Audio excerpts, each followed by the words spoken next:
TVS. Motor कंपनीने भारतीय बाजारपेठेत आपली लोकप्रिय स्पोर्ट्स बाईक टी.व्ही.एस. ॲपाचे RTR 164Vचे 2026 मधील अपडेटेड व्हर्जन लॉन्च केलेला आहे। या नव्या मॉडेलची सुरुवातीची किंमत 1,25,000 रुपये असून टॉप व्हेरियंट 1,37,000 रुपयांपर्यंत उपलब्ध आहे।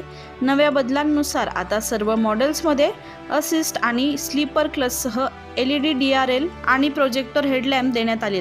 या बाईकमध्ये 159.7 सीसीचे इंजिन असून यामध्ये स्पोर्ट, अर्बन आणि रेन असे रायडिंग मोड्स दिलेले आहेत। विशेष म्हणजे टॉप मॉडेलमध्ये 5 इंची TFT स्क्रीन आणि ट्रॅक्शन कंट्रोल सारखी प्रगत फीचर्स मिळतील। ही bike matte black, racing red आणि मरीन ब्ल्यू अशा आकर्षक रंगांमध्ये उपलब्ध आहे। रात्रीच्या वेळी उत्तम दृश्यमानता आणि चालवण्यास सुलभता मिळावी या उद्देशाने कंपनीने हे बदल केले असून तरुणाईमध्ये या बाईकची मोठी क्रेज पाहायला मिळत आहे।